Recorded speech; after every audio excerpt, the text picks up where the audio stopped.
gives me great pleasure to welcome you all here on behalf of the International Centre Goa for this curtain raiser program of the Goa Arts and Literary Festival 2014 with the book launch of The Warrior State, Pakistan in the Contemporary World by Professor T.V. Paul. This launch is being organized by us in association with Department of Political Science and Random House India. I would like to express my gratitude to them and to Professor Paul. Professor T.V. Paul is a James McGill Professor of International Relations in the Department of Political Science at McGill University. He specializes and teaches courses in international relations, especially international security, regional security, and South Asia. He is the author or editor of 15 books and nearly 55 journal articles of book chapters. We are honored to have him with us. Please welcome him with a round of applause. Better than that.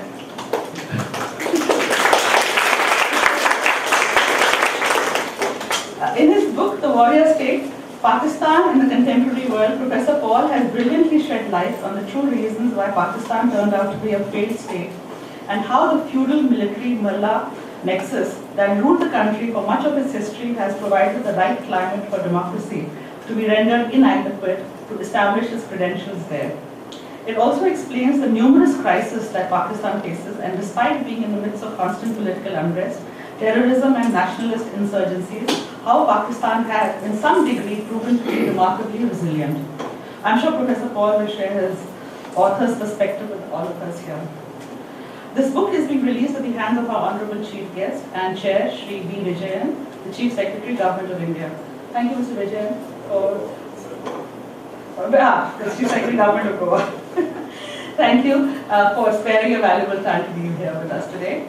The discussant for this session is Dr. Rahul Tripathi, Professor, Department of Political Science, Goa University. I would like to first, I think we should first do the book release and then we can have Professor Paul.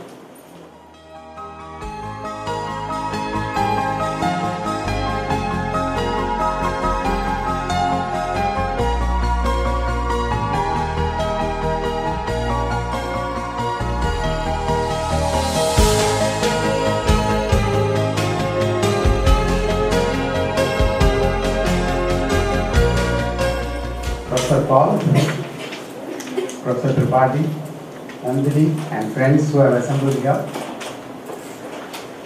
The only qualification for me to be here on this occasion is that I happen to know Paul for the last 30-35 years now. We were together in the university, and subsequently we also happen to be roommates, staying together in the same flat in Delhi, and ever since that, of course, he migrated to the United States, and we have been in touch with each other. Whenever he comes to India, he has been getting in touch with me, and therefore the contacts have been kept alive.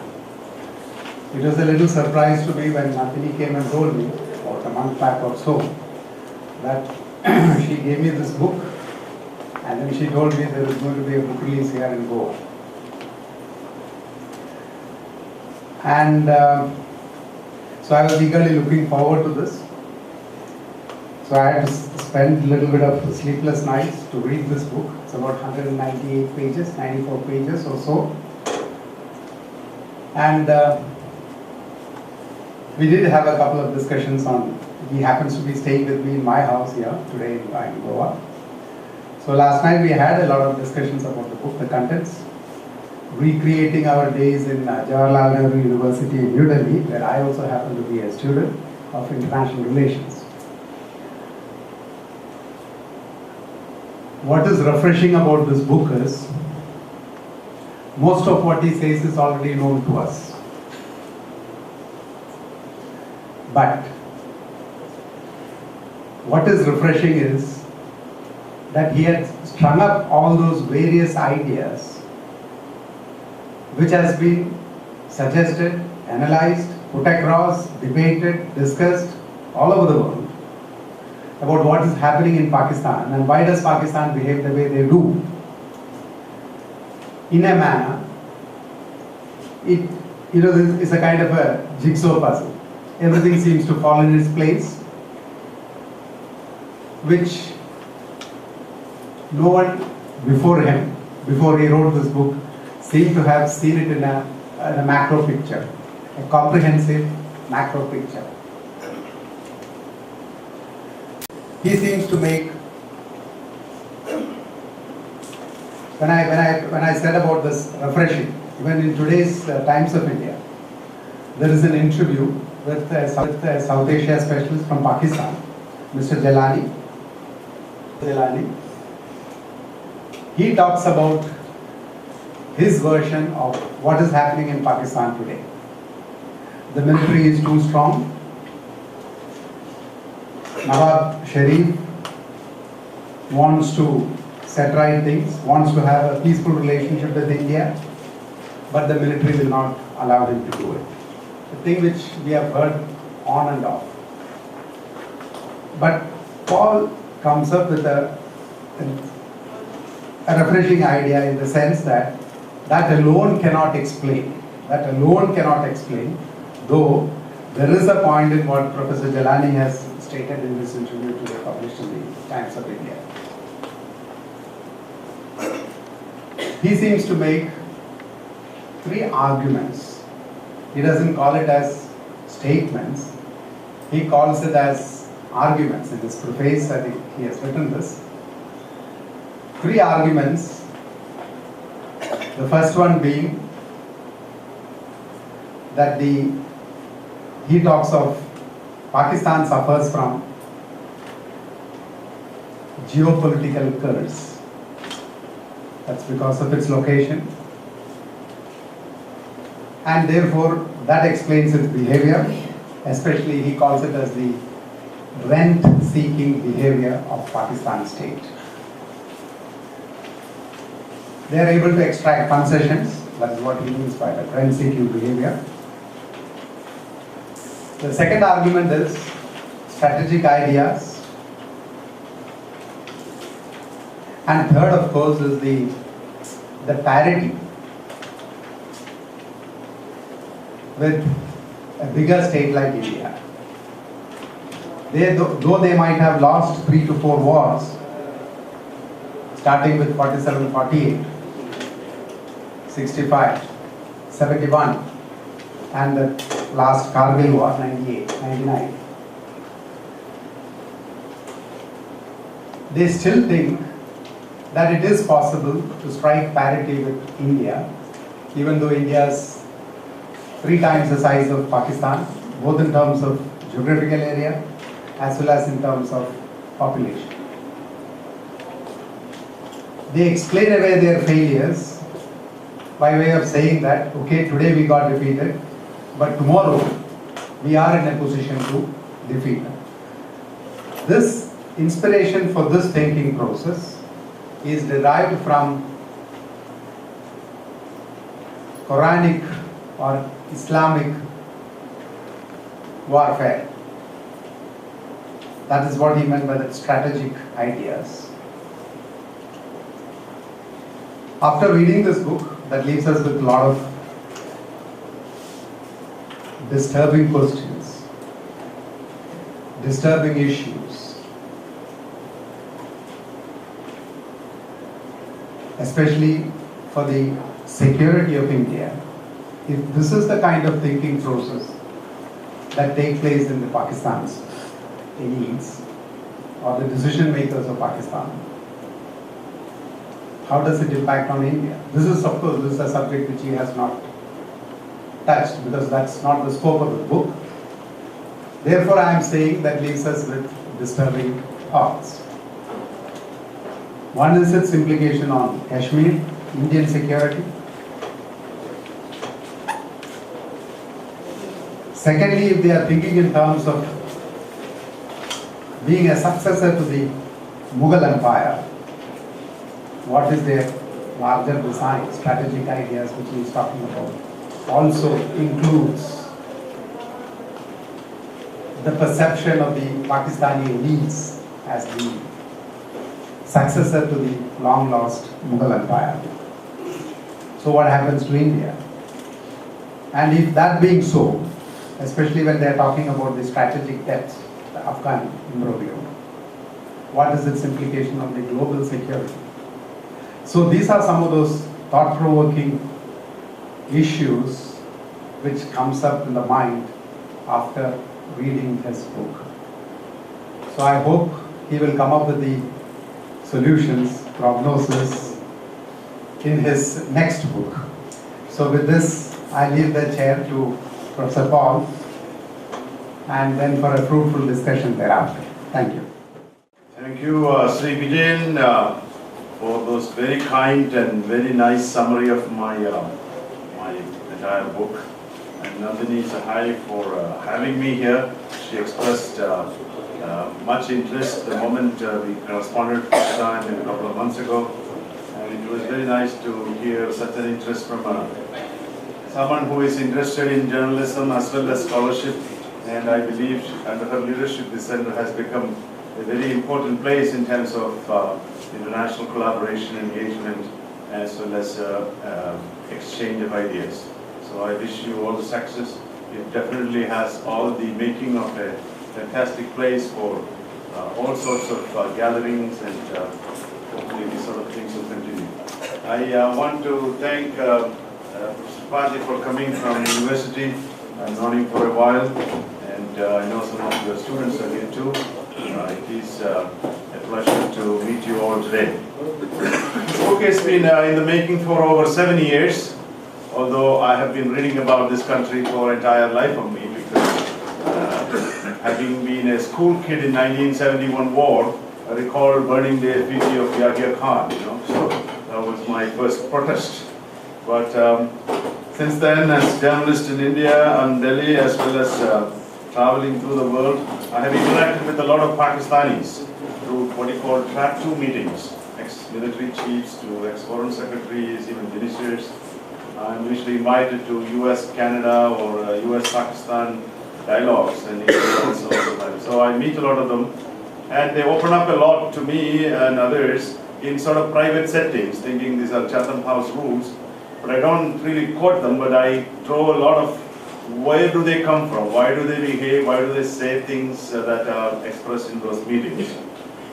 I start off by saying this is a very pivotal country that we simply don't realize that it is now the 6th largest, but by 2050 it will be the 4th largest country of the world. It's 300 million people, and it was not situated between India, China, and obviously Russia. It would have been a big power. It has that potential, and that is part of the challenge they are facing. They have that potential and they want to be recognized as such, but it's not easy to get there with the kind of strategy they are following. So my book is sort of a diagnosis. Like a clinician, clinical person trying to diagnose a patient, I'm trying to do as a social scientist, why they became the way they did. And I think it's very crucial, even if my argument is not completely correct, and there is no complete correct argument in social science. There is no absolute truth in social sciences, by the way. You make the best argument, and if it can explain a lot, and then you are reasonably successful. But I am open to counter arguments, intellectually driven and argued, not just emotional argument. But I must say that this country is a very polarizing country, and everybody has a theory on it. So every individual I have met, I have done some 45 launches all across the world, including all the top universities, Harvard, Stanford, Berkeley, UCLA, you name it, Oxford, LSE, King's. And one thing is, you occasionally meet these individuals who get very annoyed with me, saying that, that's not all, it's all about Kashmir, it's all about India, it's, that kind of stuff.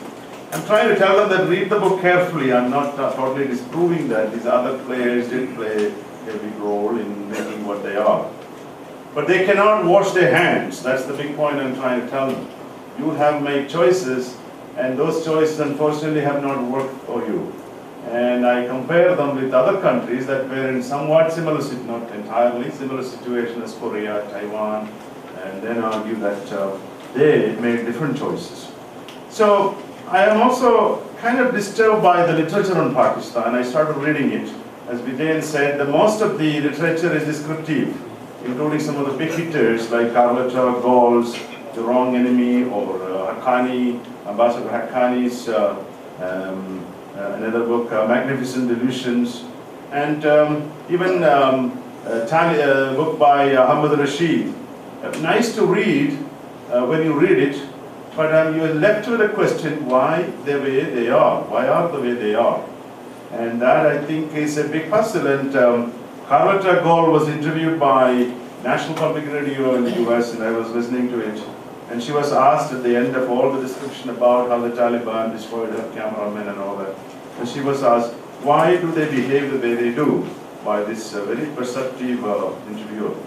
She said, she paused for a while and says, use of chaos is their modus operandi, the only way they know. Now that one can just say about every country that it gets into violence, war. But I think there is some truth to it, but it doesn't explain why do they use violence to achieve their goals.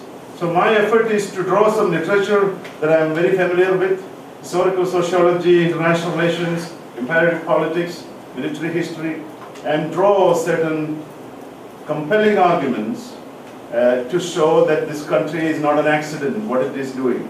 It has a reason, and that reason has to be told the world, and not many people are unfortunately qualified to do that, because if you do a narrow military history, you don't read historical sociology. If you do strategic studies, people have a tendency to ignore comparative politics. So I'm trying, it's very eclectic, broadening the scope of this literature.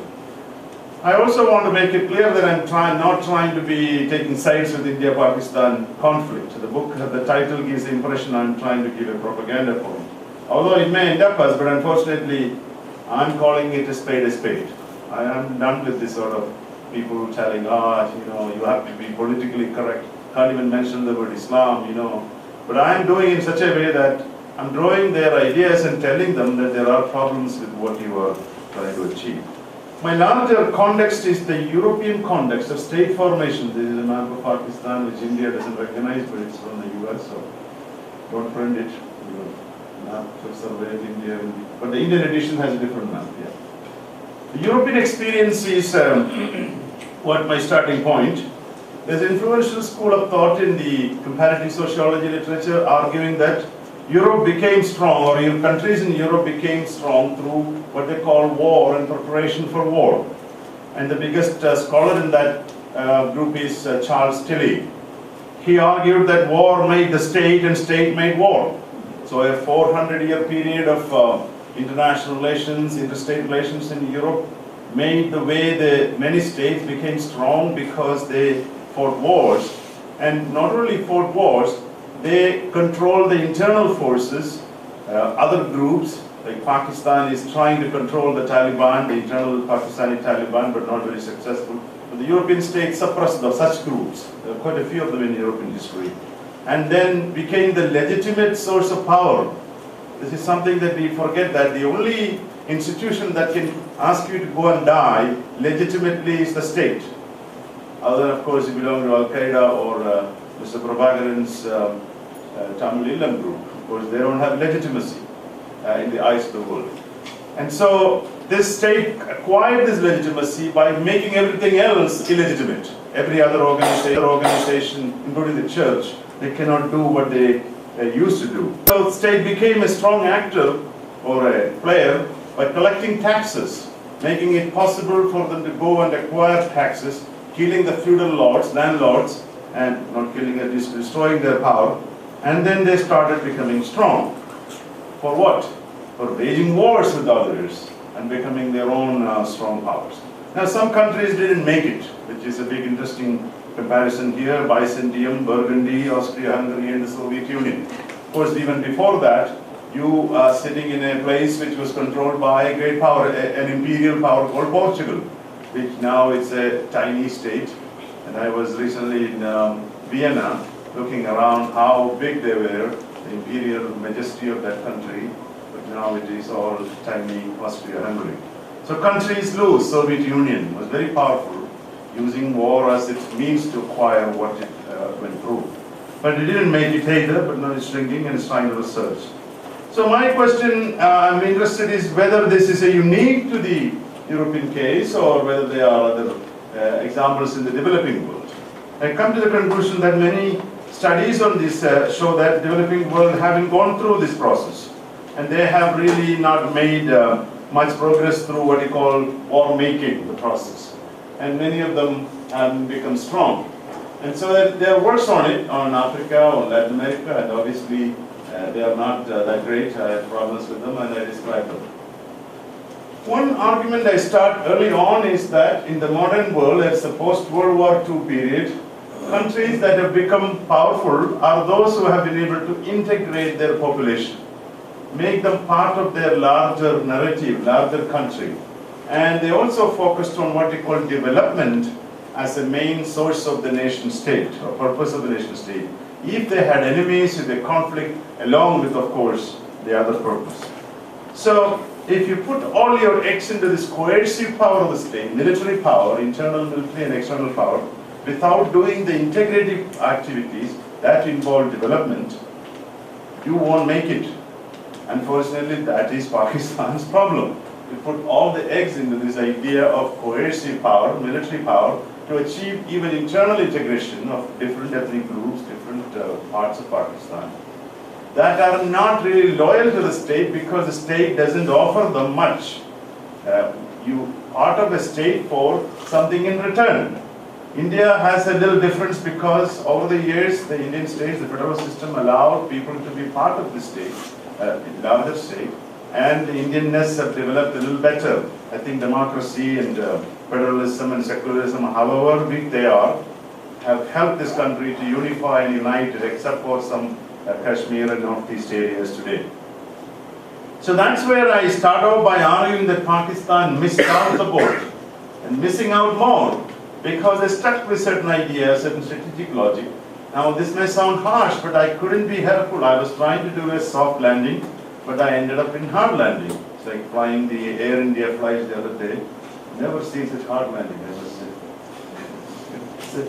The young students sitting here, the different ways to land in an airplane, the runway, hard landing, and boom, and you really feel jumping up, but then it's soft landing in a better way, which the pilot has to be trained to do that, Well, and of course the runway has to be good too. 66 years of intense, 67 going to be 4 wars, military ruled over half of its existence. Even when the military is not in power, what you call hybrid system. The military has veto player, means they play a big role in decisions regarding national security, foreign affairs, relations with India, etc. In a proper country, civilians should be controlling those departments, and the military will just oblige, as in India to some extent, although I must say increasingly, the Indian Army is showing its muscle as Indian reluctance to sign on to the Siachen agreement has something to do with the military's opposition to it. Some glimpse, this is the material power capability differentiation between India and Pakistan. This is about 1 to 7, 1 to 8 in most parameters. It used to be 1 to 4 before the liberation of Bangladesh. So this is a very difficult thing they are engaged in. They're trying to acquire parity or equality in a context of such differences in material power. In statistics, I start off by, you can just read it. Every possible index on weak states show Pakistan is on the top. And it has several issues and control over many parts of Pakistan, sectarian killings. And in 2012, Pakistan stood at 124 among 144 countries in global competitiveness index. So it is one of the least globalized economies of the world, although it is globalized in the wrong way. It sends out a lot of jihadis to the means that its country produces. Doesn't mean that they have some technically qualified people all around the world, and it's refreshing to see young Pakistanis. After my talk at a place like Silicon Valley, they come and hover around me and, what should we do? All I'm trying to do, these are your problems, and you know the answer to that. So anyway, not all of them, some of them are very grumpy with engagement. Pakistan has over 110 nuclear weapons, more than India. They're deploying what you call tactical weapons on the border with India. Very worrisome for any military a strategic person who knows deterrence and theories of deterrence. Some silver linings, and not everything is going there completely as wrong as people are projecting. Democratic transition was an impressive thing from one democratic elected government to another one. Nawaz Sharif, as it was mentioned already, some efforts at peace. And they are talking about economic integration. The European Union has given them a deal. For the first time, the United States strategic dialogue includes what we call trade as a subject. But the prognosis is so uncertain given the way Taliban is fighting internally, and the Afghan Taliban may step up with Pakistan's help. And Afghanistan would unravel once the US departs, as happening to Iraq and Syria. This is a big example for any jihadist group fighting for such options. Afghanistan is the next ring, and the implication for India is unfortunately not good. So, my effort here is to understand, as Vijay correctly pointed out, why is this state the way it is? And why does Pakistan remain a weak state despite this intense focus on national security for such a long period of time? The second question is, why has its elite pursued these policies despite the fact that they are not becoming either secure, nor integrated, nor prosperous? So all the three goals of a nation state. Their strategies are working, otherwise they would have been a very powerful country by now. So the question is, why are they stuck with this strategy? Why can't they change? And I argue that there are two big reasons for this phenomenon. I call one the geostrategic circumstances, and the other the ideas the elite hold. They are founded on realpolitik with some coloration of what you call Quranic concept of war. And so they influence each other, and the way Pakistan behave is because of the influence, the mutual influence of these two critical factors. Not arguing that Pakistan did not face any threats or conflicts, not arguing Kashmir conflict doesn't matter. I'm not saying that Pakistan is totally wrong in everything it does, but one thing I'm saying that countries facing bigger enemies have faced it differently. That's where I put my comparative cases like Korea and Taiwan, to show that the elite's ideas matter, how you deal with your opportunity and constraints, and how you create your nation state. So I come up with an interesting argument which was already mentioned, called the geostrategic curse. Pakistan is blessed and cursed with what I call a geostrategic, because of its geostrategic importance for great powers, due to its location and the willingness of its elite to participate in that competition. Pakistan has been a big player in the Cold War. India was approached by the Americans, but India said no under Nehru. And then they approached Pakistan, which became a frontline state in the first round of Cold War conflict. The spy planes used to fly from Peshawar. In fact, one was shot down, the U-2 plane, by the Soviets. And this brought a lot of billions of dollars to Pakistan. And of course, after the 1980 and 1979 the Soviet invasion, once again a big player in fighting. And thirdly, after 2011, the key war in partner in the war in Afghanistan. Along with it, the relationship with China improved, big alliance relationship. Then Saudi Arabia, then a lot of money through international organization institutions like IMF, World Bank, which are controlled by Western countries. So this geopolitical competition involvement brought billions of dollars, and deep integration with US military and Chinese military, and there is a very exaggerated importance the military has. In fact, I've seen them hugging the American military commanders. Indians rarely do that, which is sometimes hurting India to some extent.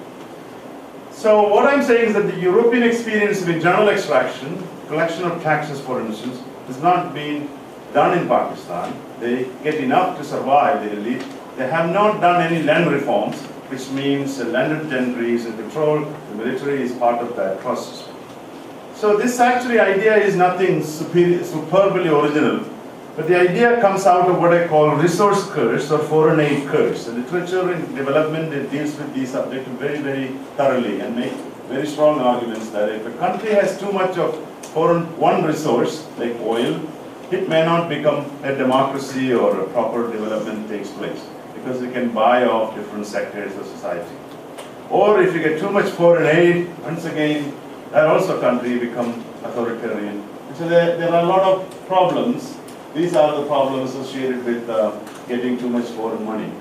And they call it stability undermining, reforms are difficult to create, parent-client relationship is created, no long-term investment in productive sectors.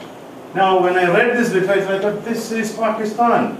But it is not getting oil, it doesn't have any oil, some gas in Balochistan. But what is it? It's not just simple foreign aid, it is aid for something. That's its participation in the great power conflict. So I thought this is a curse. If you don't have to work for your resources, change your society, then you're not going to do it. You means the elite. And that is where I challenge the Pakistani thinking on this subject.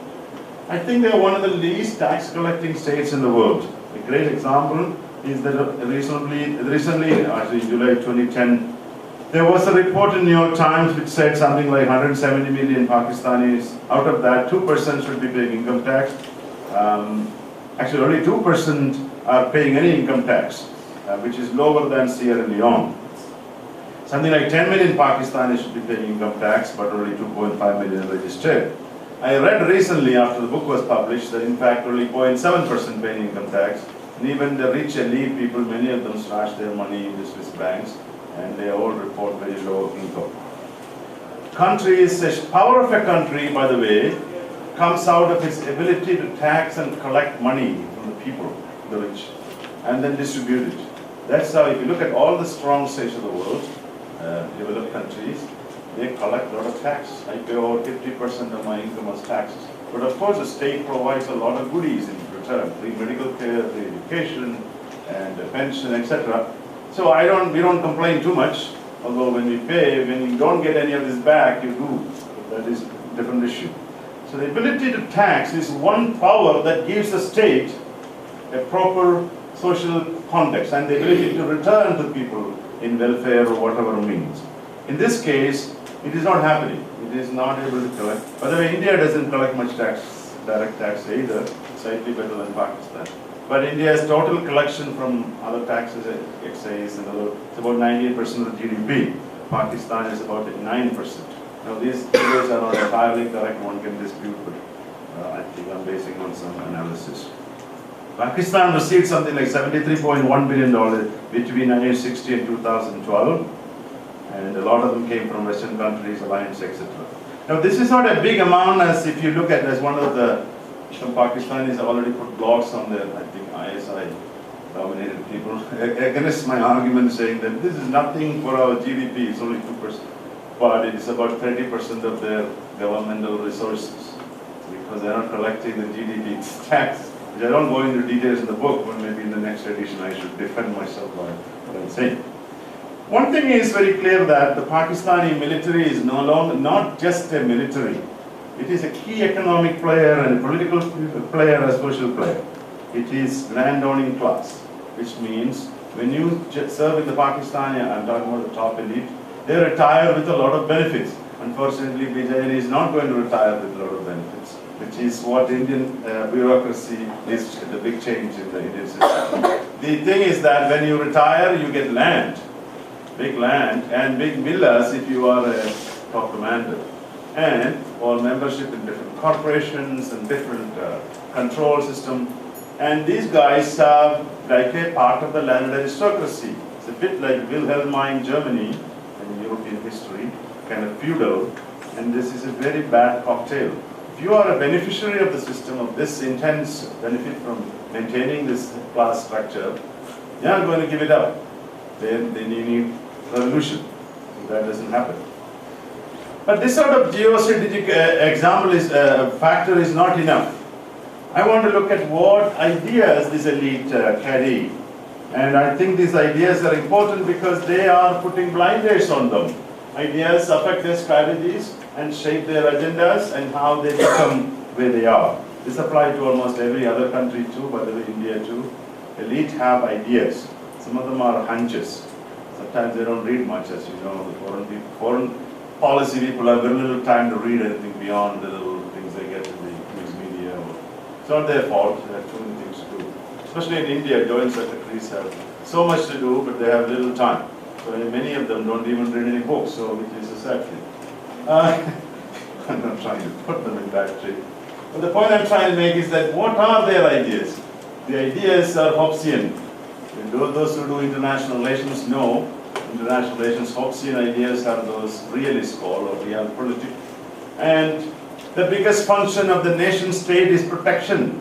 Protection against enemies, protection of borders, and territorial protection. Very simple purpose.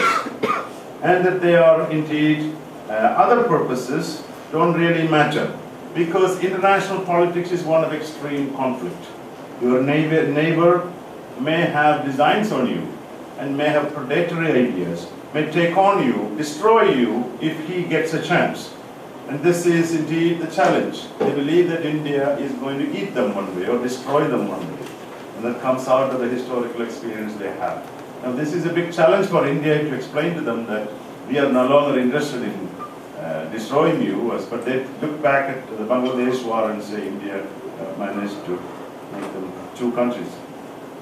So I rely on a work by Professor Stephen Cohen at Brookings Institution called The Idea of Pakistan. He argues that you have something like 500 odd decision makers at the top level who obviously change over the years, but they all carry what we call an operational code.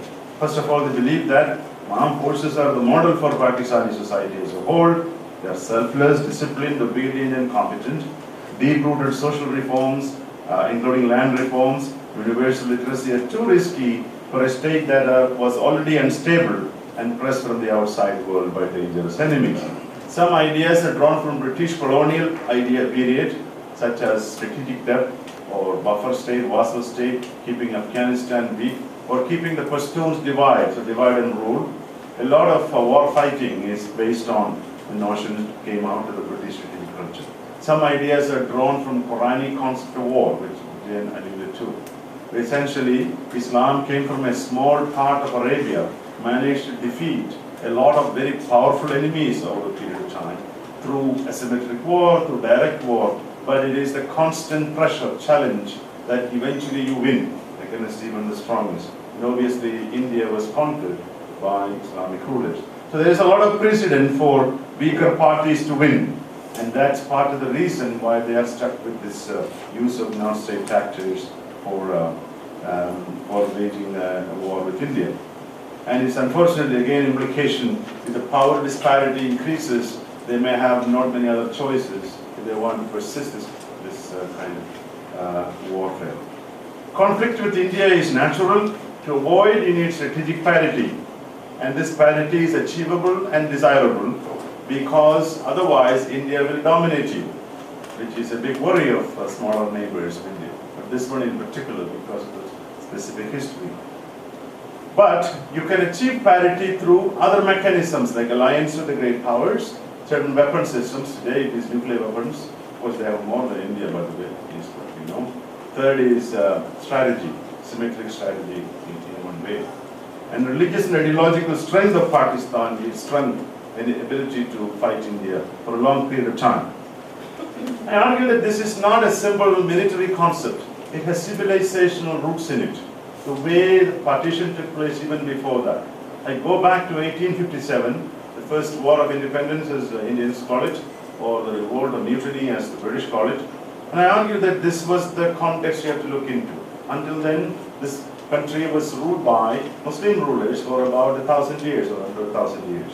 And the last one, Mughals, were indeed one of the most successful empires of the world. And if you read more about it, you realize how interesting and impressive some of their achievements are. Not just in building Taj Mahal and others, but many other things, even land control and collection, etc. Doesn't mean that they all were very tolerant and all that. But clearly, after the revolt was led by Muslim kings or princes and supported obviously by the British India Army, and both Hindus and Muslims fought vigorously, very brutally to each other. British responded very brutally. Lots of them were killed in any of the episodes. And after the war of independence, the British sidelined the Muslim elite. They were rulers of India, now they are not. They are the last Mughal emperor was deported to Burma, as you know. And they took away a lot of the power of the Muslim landed elite too. And this is the context in which the partition also, the most demand for a separate homeland has to be looked into some of these deeper historical reasons. Many books don't, unfortunately, historians, and this is one of, some of them do, but I think we have to look at, so the competition is not just for military, it's for status, identity, social identity theory will help explain. Many of the Pakistani elite, even Jinnah, believe that they ought to be co-equals with India or for civilizational reasons. That because they were the rulers of the subcontinent and that they have the right to be equals, they means the Muslim minority, which is, if you add, it's about 40% of the entire subcontinent's population. And so when Pakistan was created, many thought this is, Jinnah was the viceroy or the Shahen Shah, the king. A top-down approach, no democracy, and it's very much ideas coming out of this notion of successor state. They thought they would get the entire Kashmir, entire Punjab, entire Bengal. So it became a moth-eaten Pakistan. It starts off from there, the very unhappiness of two brothers separating their property and one brother deciding that I didn't get what I deserved. Just think of you in a family situation like that. And that is quite a bit what is going on. And then Kashmir, they thought will fall into them, but didn't happen. And then of course India obviously refused to give them some of the money, etc. A lot of issues in their narrative. Some of them is actually right, but the question is, there's not much right and wrong in terms of this sort of bloody partition that becomes the picture. So you are stuck with a set of ideas. Elite is stuck with a set of ideas. They're blinding ideas.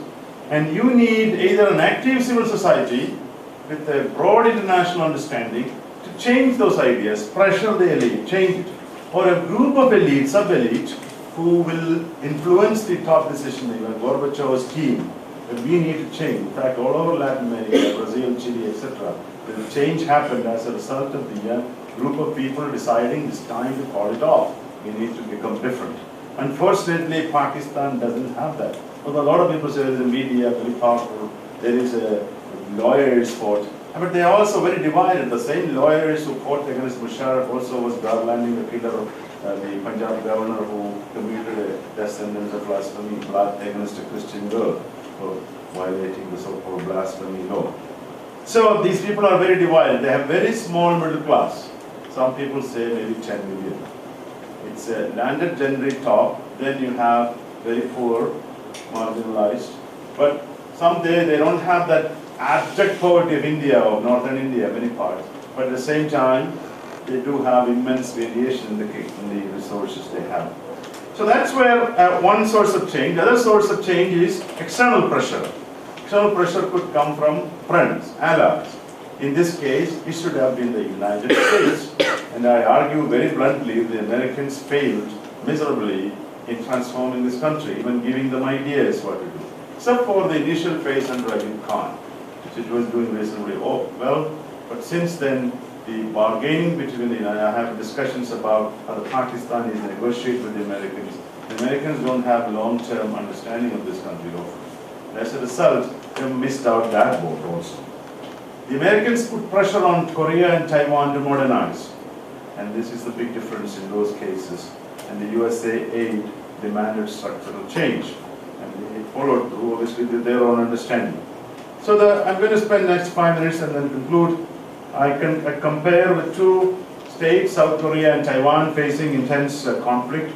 There you have a very development-oriented bureaucracy, and even under military rule, transforming them because they imitated from Japan. They used the Vietnam War as an opportunity to trade with the United States, and Japan used the Korean War before that. They also had some advantages like land reforms by the Japanese colonial rulers, but the Japanese were better developers as colonial rulers. The British were really bad, except for some railway and the other stuff. They sucked the blood out of their colonies. But what happened was the Japanese wanted to stay there, and so they tried to change the place. Very repressive though, very bloody colonial powers. And some of the challenges I mentioned already. Mughal Empire, look how big it was at the end of the Aurangzeb rule. This is the British India, which you must have studied, different two Indias are existing. I don't know all that. All these difficulties they have, this rivalry, and then the comparison. And I argue that the difference with Pakistan for Korea, by the way, Korea was poorer than Pakistan. Korean planners used to visit Karachi to figure out how to run the city. And today, just imagine the mayor of Seoul visiting Karachi to figure out how to run a city. It's the most lawless part of the city in the world. Right. So, I go into this idea how they adopted this notion, export or die. Both India and Pakistan had this export pessimism. It was really depressing when you read the history, why we didn't do it. And a lot of it to do with ideas and ideologies of the times. Anyway, I won't go into all the details. Turkey is another country I compare. Turkey had a modernization, a secular state, and then Ataturk's period onwards. It also was a military state, but the idea was to maintain the secular state, not to fall. But it followed a partial developmental state agenda by becoming a global trading state.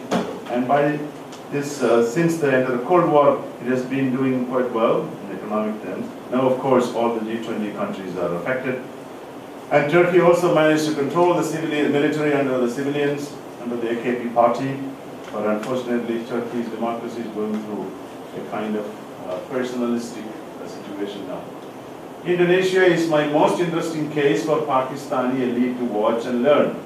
This country was also under military rule, didn't have that much enmity with other countries, but it followed a mild secular strategy because Indonesia has a rich other cultures. Hindu influence is very powerful there, and it managed to maintain a reasonable level of communal harmony. The state never played beyond a point, playing different groups against each other. It followed what you call a pro-growth policy, and since the Bali bombings, the state stopped all interactions with the jihadists. So it is actually suppressing them. Of course, they have a lot of corruption, a lot of communal conflict, but it's not because of the state. And civilian leaders stood firm against military's overtures to regain power. And by 2007, the Freedom House declared Indonesia totally free. They just have an election going on now. Indonesia indeed shows that a majority Muslim country can be a democratic country. Not a perfect country, but the process of democracy is strengthening as far as we know. And the middle class is emerging. They have a trading state strategy. And a lot of friendship, not too much conflict with the regional neighbors. It has a lot of things many countries can learn. Doesn't mean that it is a perfect country. I've been there and you can see the poverty there also. Egypt is similar to Pakistan to some extent. No land reforms and again geostrategic curse. Collects money from America, 2-3 billion a year, from others, Saudi Arabia, etc. For actually in this case, it was the Camp David Agreement of 1978, and since then they have maintained peace with Israel, saying that will not start another war with Israel. That's not the case in the Indian case. Pakistani case. So since 2011 Arab Spring, you know the story of Egypt had the first revolution, military lost power. Now they are back in power again, a bit like Pakistan, of course, not entirely. So finally, some people criticize my point of view, arguing that Pakistan had been in existence for 66 years, European countries 400 to 500 years, you need a lot of time. And argue that is totally not very applicable in today's world. It took only 2 decades for the East Asian states to become strong economies. China, the same thing. India, whatever limited achievements in 2 decades. Pakistan has not progressed in the good direction despite 66 years. Latin American countries have been in existence for 150 years or so. They haven't improved their capacity much. Time is compressed today. Time is no longer that 200, 300 years for growth. It is the policy that you do. The policy engineering is for. Deng Xiaoping initiated the reforms. Without Deng Xiaoping, China would have been a basket case. So I argue that this country, the problem with Pakistan, it is not following the developmental state approach. It is following a different path, and that pathway is not bringing. Its younger generation is not globalized, as you guys are in India to a point. It is not getting the benefits of economic liberalization. They haven't been given the education, science, and technology.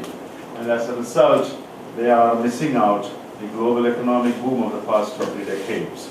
And I argue that they need to have major transformation to change the way they think and they can achieve their security goals by becoming more development oriented. I have some discussion of what US would do and China should do, India should do, but I argue that the main source of change should come from internally, the elite realizing that we have not been following the right path, and in the civil society pushing that for transformation. In the question and answer period, we can talk about implications for India, etc. Thank you very much. Appreciate your patience. Thank you very much, Mrs. Sai, for this opportunity. Today happens to be the first day, actually, of our opening as far as the MA batch of political science is concerned. So today is the first day in the university for our students. And what a better way to start the semester than to listen to a professor of such a wide range of experience.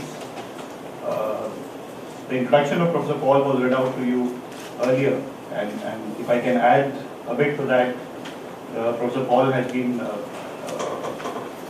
one of those rare scholars from India who have kept the flag of Indian IR outside. Apart from his interest on South Asia security, he has done a lot of work on globalization, and we look forward to engaging with him on these themes. But then my job here is being made pretty difficult. First, when Arjun invited me, and when I came to know that Chief Secretary is chairing the session, I said that I'll be happy then to be a discussant. Had I known that Mr. Vijayan would be as good a discussant, I would have confined my role to just a vote of thanks.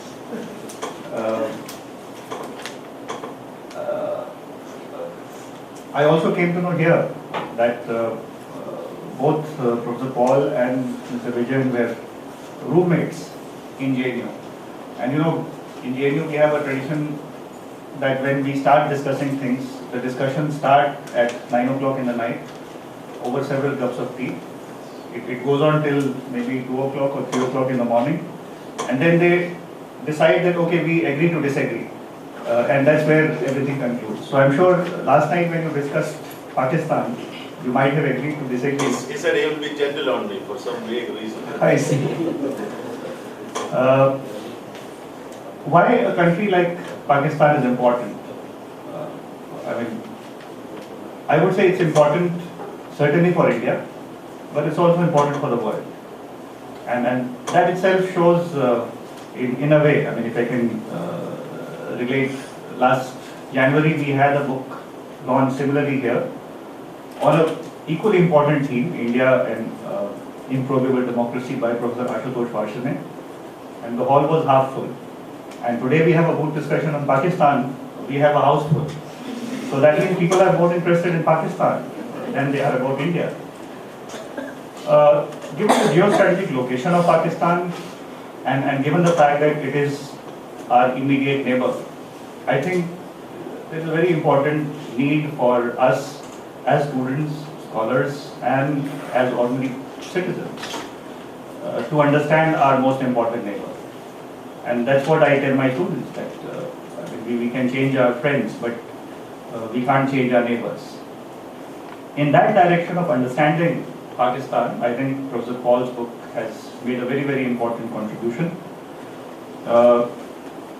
Where do I see this book as being very significant?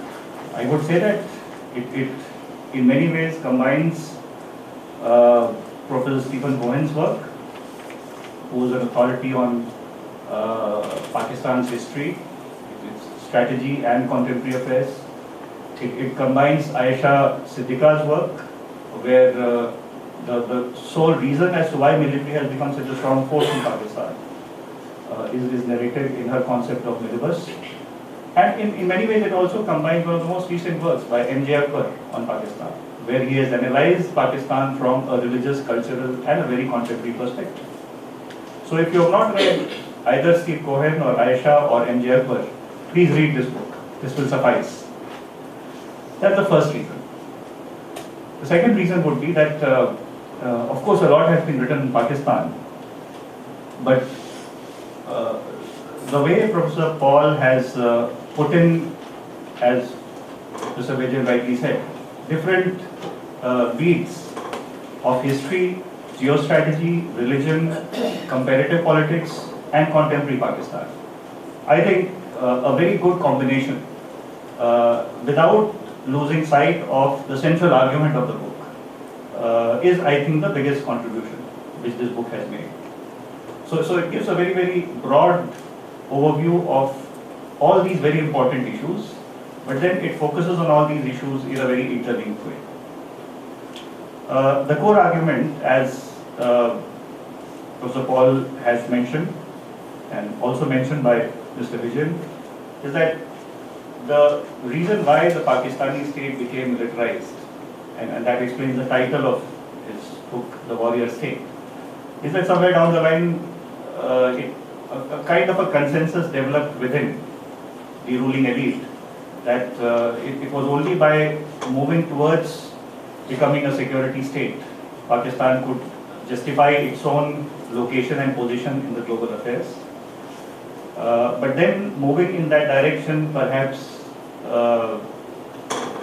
led to ignoring of the multiple internal divisions, contradictions, or deprivations that existed, which needed to be addressed. So for every need that you had internally, you always had an external power which was willing to help you. So when you have societies or when you have state structures which are always ready to be funded by an external agent, then why would the need for an internal reform come? He does point out that internal reform in Pakistan came in bits and pieces. Ayub Khan, to a certain extent under Zulfikar Ali Bhutto, but then these were episodic. They did not really change the fundamental structure of Pakistan and the Pakistani state as such. So the whole notion of a rentier state, that the state which extracts the benefits from all those players which are willing to give funding to it and extend certain benefits in return, became the basic purpose of existence of the ruling elite in Pakistan, of which the military became an indispensable force. So I look at Professor Paul's work as a very important work on, I would say, contemporary political economy of Pakistan, which not many scholars have focused on. Pakistan is facing a very, very serious internal demographic crisis as well. The population figures were listed out by Professor Paul, and if you can add one more figure to that, Pakistan perhaps has the highest rate of population growth in the age category of say 15 to 35, which is considered to be the most productive age. And precisely for that reason, Pakistan is a test case of how the demographic dividend concept, that you can use this productive age group to change the entire dynamism of the economy as a whole, can also go wrong in Pakistan. And that is what has been happening. Not enough opportunities have been created for this massive workforce which is emerging to be gainfully employed. And therefore, the lure of radical extremism becomes very, very attractive for such groups. Absence of the middle class, again, is a very important factor, which perhaps has not led to the serious questioning of the state policy, as you see here emerging in India. Whatever protest has come up in Pakistan perhaps has been more from the upper middle class, and then even this class is fragmented. So I would say that it's not an anti-Pakistan book, although if you look at the cover, it may have been a mark, the publisher's way of trying to avoid controversy. The cover says that this book is not for sale in Pakistan. I would say it's a very pro-Pakistan book, because our Pakistani scholars actually need to read this book. Professor Paul has not really been biased, as many people would like to believe. He has quoted extensive Pakistani authors in this book. The way you've quoted Ahmad Rashid, even Aisha Siddiqa, I mean, using the arguments of Pakistani scholars themselves to state what is wrong with Pakistan, I think is a very, very important task, which this book has done. So in that sense, I mean, I can assure you that this book will constitute one of the core readings of the South Asia paper that we have in the department. It's been a pleasure going through the book, and certainly we would look forward to a part 2 of this book coming in. My question, I have basically 2 questions.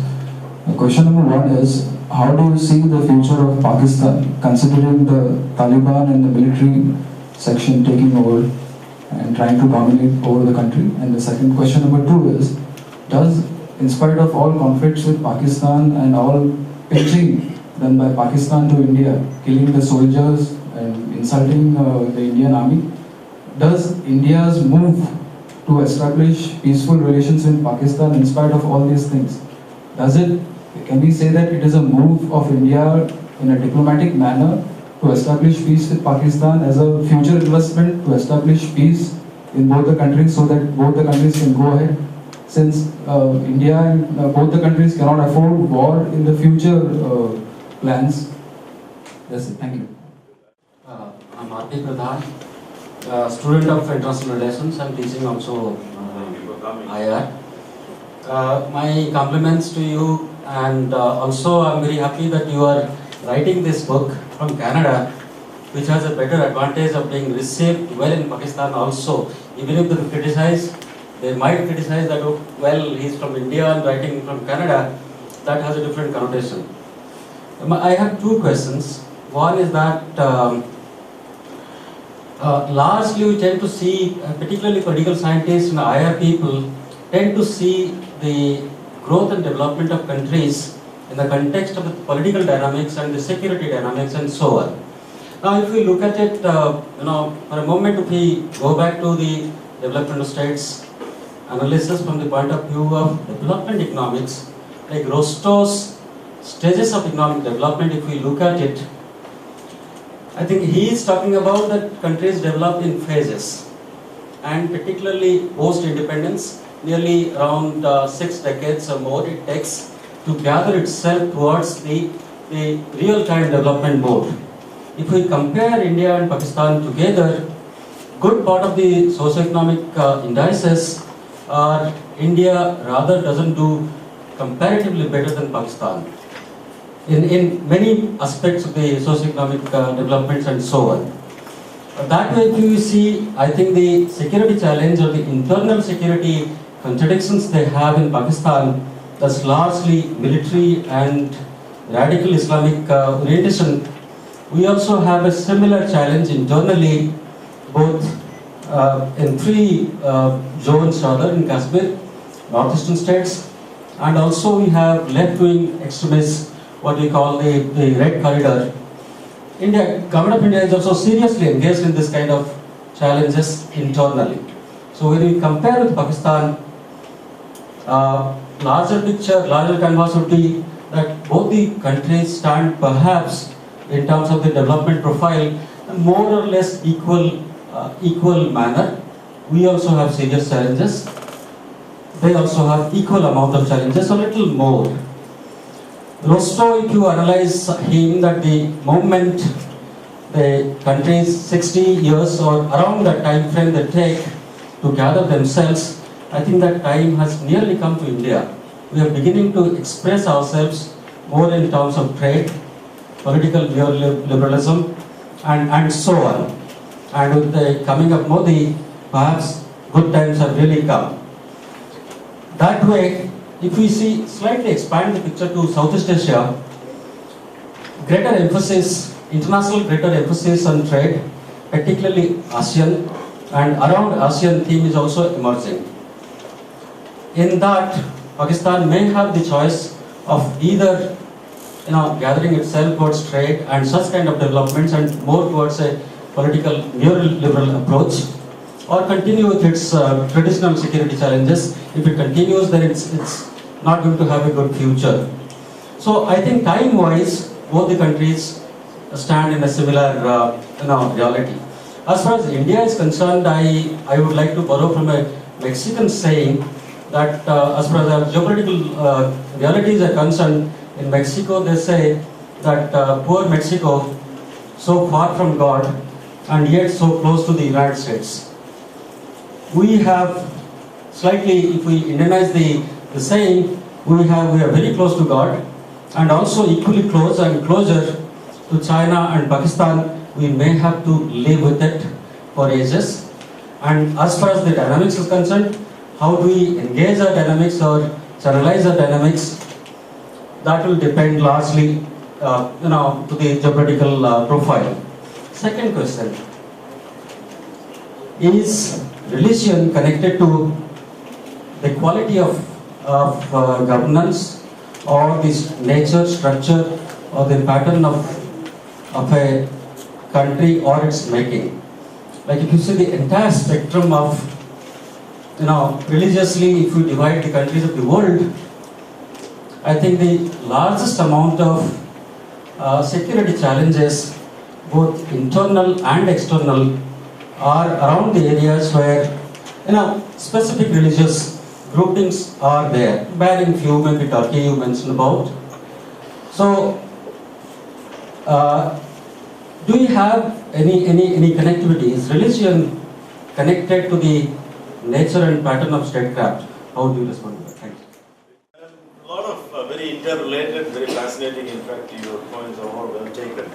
Let me, and I may answer some of your questions in between. Future of Pakistan in that context.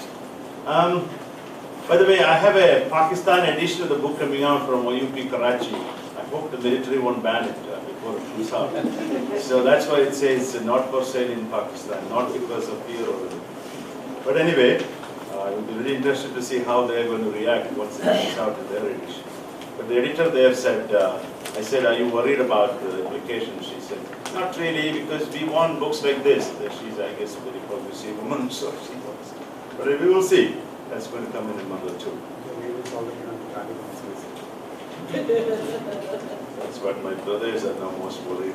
But I had that worry for a week. After that, once I encountered Pakistanis themselves, I realized that they're really looking for a book like this. At least the progressive ones in North America. So, your discussion about comparing India and Pakistan. Let me make a few observations about there's some truth in that.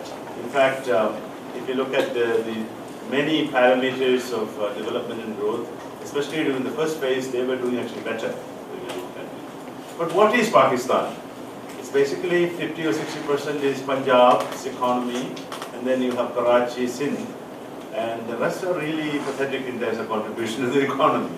That's not West areas or Balochistan, except for oil and gas. Now, if India only had the Punjab and Maharashtra and then Bihar and all, it would be a different state. Uttar Pradesh's population is smaller than Pakistan's, 200 million versus 170. So India has to be disaggregated. You cannot say the entire India. Parts of India have done much better, including your state, I'm assuming, if he's right. 6-7% growth and substantial improvement in the various dimensions of quality of life. Doesn't mean that the garbage is collected. There's a story. So the point I'm trying to make is that India has to be looked into different Indias, and then you start seeing that parts of India have not done as bad as Punjab or Pakistan or Sindh in some sense. So that is the number one. The second is, you cannot look at India as less successful, because this country is humongous. Every region you go is a different Pakistan, different country, as big as Pakistan or parts, half of it. They are integrating much faster than what everybody, including Rostov, expected.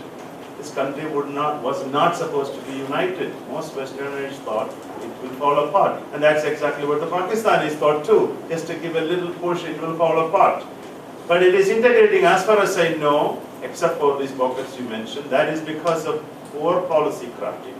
And the Indian military's behavior especially, unfortunately, is not very good. And the wrong developmental strategy, not bringing in the kind of infrastructure or jobs. And not the Pradesh, I was talking to the minister from there, and the way he expressing the disgust over the security argument, not developing the broader infrastructure. Now it is changing. I hope it will change in the morning. But it's all based on the fear the Chinese tanks will roll into Assam, and then to Calcutta, the old tradition. Pakistan. Could you talk From about that? Pakistan to India? No, well, to India and elsewhere. The first question is about the nuclear dimension. I have written on this subject, and I'm a student of nuclear deterrence and all those stuff. But the more I look at the subcontinent, I am worried. The reason is that we have examples of nuclear peace, nuclear deterrence in the Cold War context. Of course, they built a lot of weapons, unnecessary weapons. And we are probably imitating that. We means India and Pakistan today. Pakistan especially took a lot of lessons from the Cold War. Not the correct lessons, not to generate crisis, not to use nuclear cover for asymmetric warfare, etc. Pakistan is building tactical nuclear weapons, if you believe their technical capability of miniaturized weapons, deploying on the Indian border, to prevent India's cold start doctrine, which says India will amass sufficient forces to engage in a massive attack if another parliament attack or Mumbai attack takes place. So these things have provoked the Pakistanis. They think that India is out there to destroy them. You know, the kind of earlier things I taught, the pathologies have come up. So the issue is, how can you sustain nuclear peace? And Pakistan, by focusing its armed forces more on the other side, Afghan and also internal, they think nuclear weapons are necessary for maintaining peace on this side. The other thing they do is they have this notion that nuclear weapons are great equalizers. So others will treat them as equals only if they have the capability to deter India. Of course, they have 8 or 9 part of the doctrine is one of them. If you blockade Karachi, they will use nuclear weapons. That kind of first-use approach. It's a very offensive deterrent doctrine, but it is also shows the hyper insecurity feeling they have vis-a-vis India. That means the military, and somehow they read a lot from the Bangladesh experience. India is out there to destroy. That's the fear they have. Balochistan again becomes a potential same way India will destroy. All this kind of hyper sensitivity I talked about is part of the nuclear narrative today. So it's high time that we think of a stabilizing regime. And the third thing is, I forgot to mention, is the triadic nature of nuclear rivalry in South Asia, with India, China, Pakistan. And so India is building with China in mind, but the Pakistanis don't distinguish between Indian weapons toward China or Pakistan, except for the long-range weapons.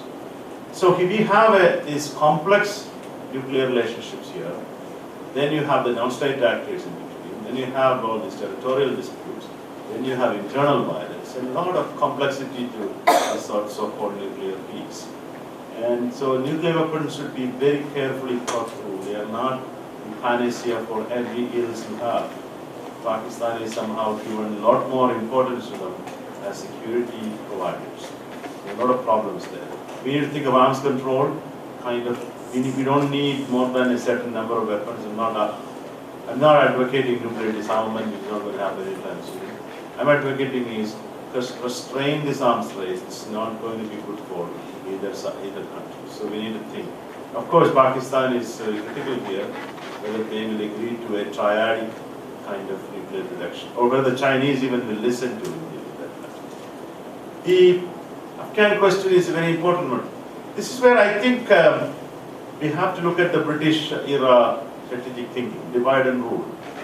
They know that if Pashtuns are united, they will demand the Pashtunistan, the old demand. So this is part of the reason why they are dividing you guys, partly.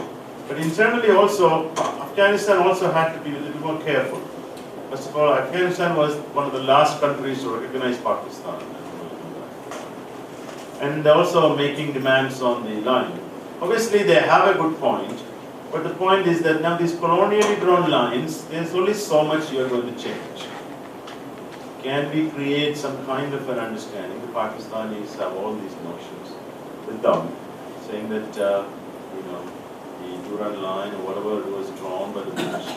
So we need to think of the African model. The African countries, after they became independent, one of the first things the OAU at that time, Organization of African Unity, decided was that both pre-colonial borders will not be challenged, even if they are just. So in South Asia, that is not what happened, and you have intense border clashes. But today, I think the time has come for Afghanistan has to be accepted as a country with its own foreign policy. The Pakistanis have not thought through as an equal. They have the same problem to Afghanistan. They want to keep Afghanistan as a weak state. Thing they blame on India. India, they think, wants to keep every neighbor as weak. So they are imitating India on some of these things, but at the same time they have an intense conflict. And part of it is the dialogue between these stakeholders in Afghanistan haven't really properly taken place. India has done a lot of development projects there. The Pakistanis think it is all with the idea of soft power conquering the Afghans as friends and losing their strategic advantage. So they are using an old technique and also using they're known to this using the non-state actor. And it is indeed hurting them in the end. But people have to realize that strategies are not working. Now the problem is that, one thing I forgot to mention was victory of the Taliban or the Mujahideen against the Soviet Union. Another lesson they learned. This is not just Quranic, it's that you can win against big powers. So a lot of things are historic. Of course, the US was involved in that. Pedigree to it. And we need to think of a new mechanism for peace and salvation, which will require engagement. What exactly is the minimum point each party wants? Are you going to play the same game again and again? You're going to bring this back again to the 1990s. What will do that to this region? This region has an opportunity to get out of its underdevelopment, its conflict, it's intensely violent in some pockets, its human insecurity, human beings are wasted for activities that have nothing to do with the productive forces, and the suffering of ordinary people. We need to think of a South Asian peace process which would include not just territorial divisions of security, but other dimensions of broader, comprehensive national security. Comprehensive. A lot of ideas are out there. These ideas have to be told to the elite. Often they don't pay attention, but they could be persuaded. I have a comment to make on this. I think you have not touched upon the media in Pakistan.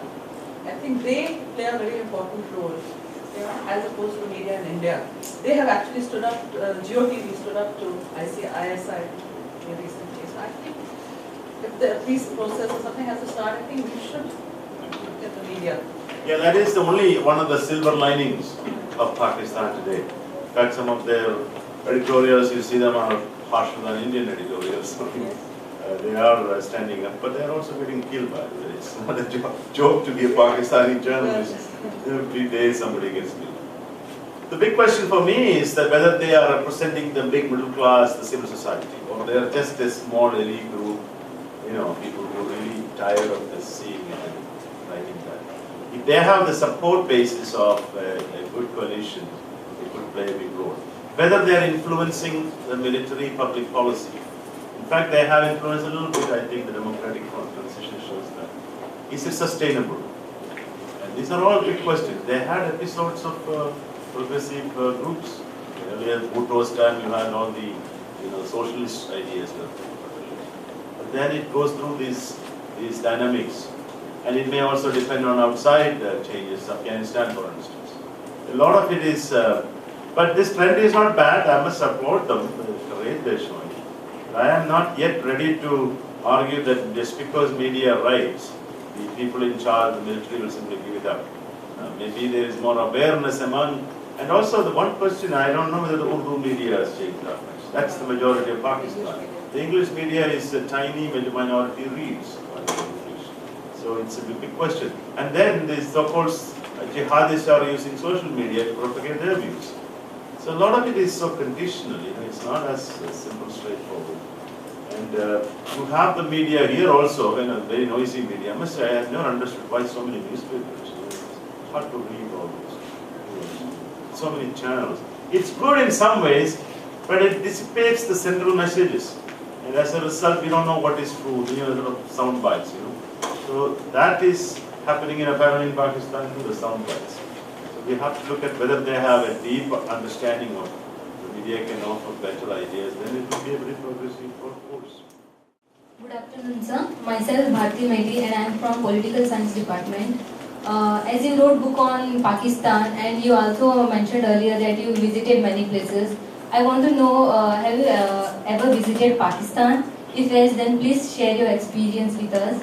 And my second question is there any future for India and Pakistan's relationship?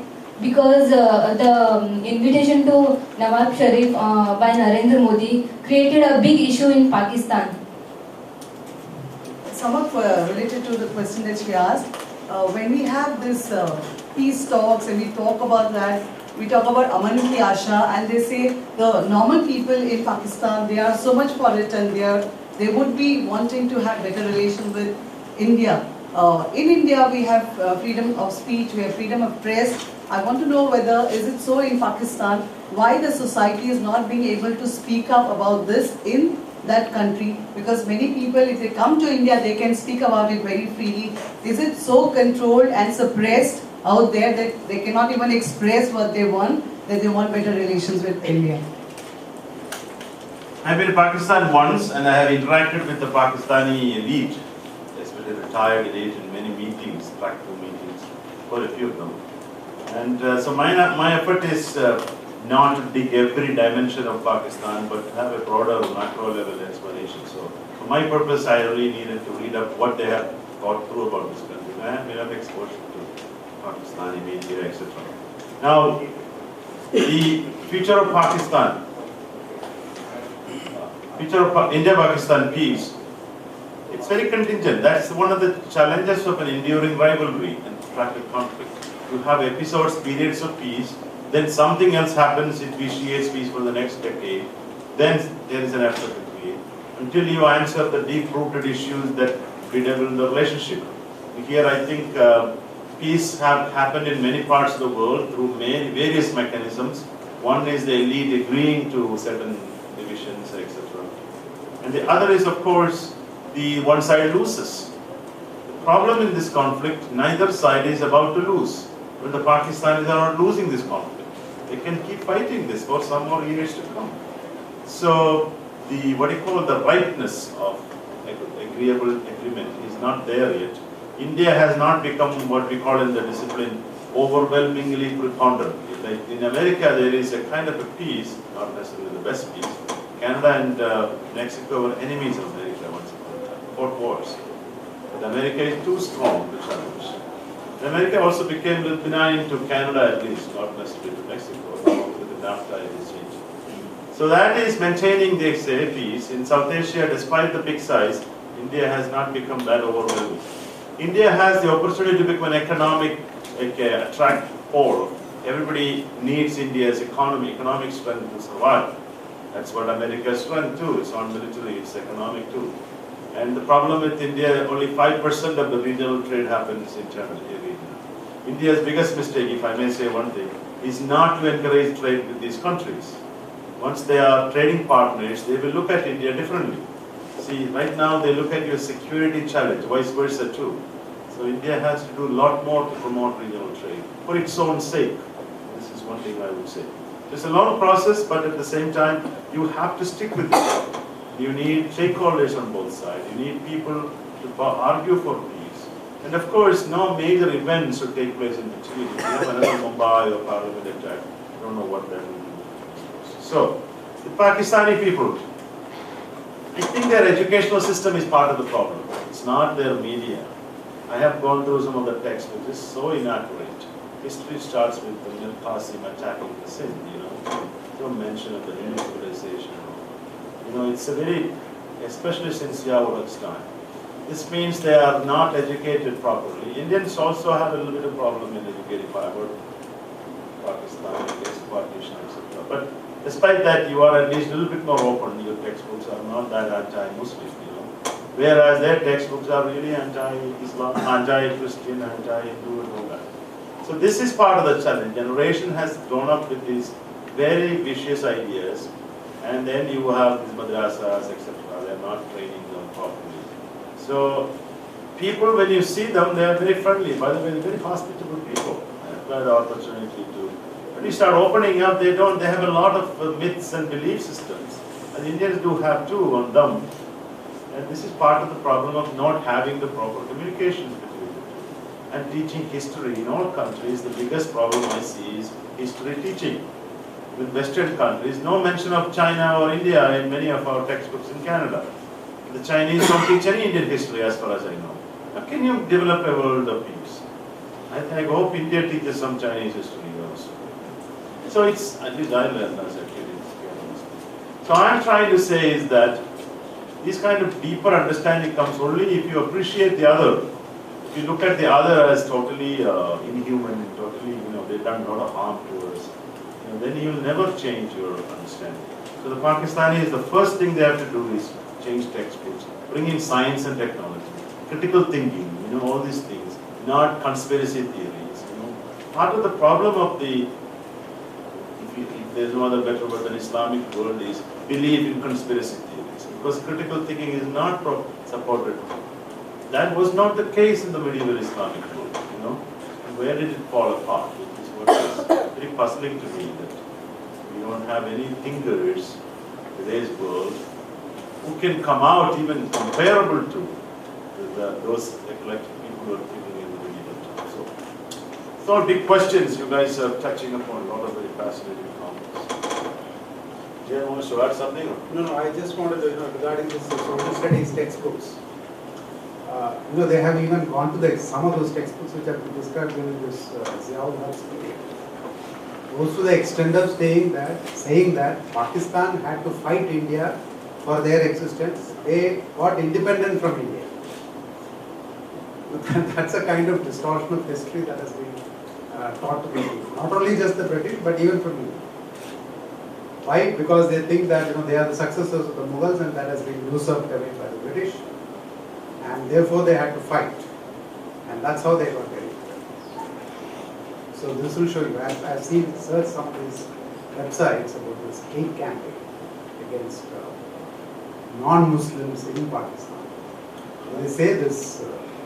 Actually, it includes not just non-Muslims, but Muslim minorities. Shias, Ahmadis, especially Ahmadis, they don't think are Muslims. No, they think that these people are not Muslims. Ismailis, Ahmadiyas, and Shias are not Muslims. And all those who follow the Sufism, they are not considered to be Muslims. Therefore, I use the term non-Muslims. But for them, they are all non-Muslims. So this is the kind of thing. But Paul, I just want to give a suggestion. I don't know whether this will be accepted. And I do not know what the internal story is. Supposing, it's just a love thing. It's nothing to do with my official status. Supposing we recognize the borders. Both the countries decide to recognize the LOC as the final boundary. Will there be peace between us? I will answer that. The big challenge is the Kashmiri people now are divided, of course, but as far as I know, independence is the largest sentiment there. Independence from both India and Pakistan. So a minority wants to join Pakistan, but I think this is where this argument of LOC works in. That because they don't have a chance to be an independent state, they are unfortunately in the wrong place. Even though they may have a claim from some historical period. The wrong place because the sandwich between India, Pakistan, China, Russia, whatever. The problem is that they don't have any resources other than tourism and some natural beauty and of course water. All that require friendship and collaboration of the regional states to be brought. They have the great potential to become the next Afghanistan if they ever become independent. Vijay's question is, this is one of my biggest worries. Will the so-called groups and ISI will be happy if you have, let's say, an independent Kashmir? Or even the kind of what Musharraf was talking about, borders becoming non-existent, etc. They will try to penetrate Kashmir. They means a minority of the calculated strategies. India will try its best to influence Kashmir because then your borderline is now Punjab or whatever, historic roots of invasion. This has the greatest potential for more conflict and Pakistani military becoming again a stronger societal actor. Because it needs now so many friends it has. Even by the way, they shot at Iran recently too. They don't have any border peaceful except with that tiny part of China they gave to Kashmir. So, a lot of things. So LOC can become peaceful if you can bring the Kashmiris along. And then the question is, how do you connect these two Kashmirs that are really dying for more interaction, more trade? A lot can be achieved if the elite really wants it. Germany, you got unified, but the point is that you have actors that believe in creating perhaps an Islamic emirate that include Kashmir, Afghanistan, parts of India, Punjab, whatever, These actors are not the majority, by the way, I don't want to say entire Pakistanis, but they are crucial points of decision making, and they have the use of asymmetric means. It's a very iffy question whether we will get peace in this region unless these actors are subjugated or more civil people with other goals emerge in Pakistan and India too to an extent, and Kashmir and Afghanistan want to create a more prosperous, democratically oriented, borderless world of European Union type. All that is pipe dream if your vision that your aim is to create an emirate of the yesteryears.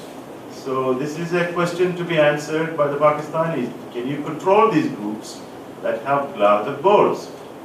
And that is where we have a big challenge. I don't think the discussion in India or Pakistan touch on any of these issues. Unfortunately, Vijayan, we have this very myopic notion of, oh, if only we have this LOC control, or like Musharraf telling, which is actually a better solution than what others have proposed. But the problem is, my own reading is that Musharraf thought it's a diplomatic coup. The moment India relaxes that Indian position, then you can start your next demand. Negotiation is a very difficult thing.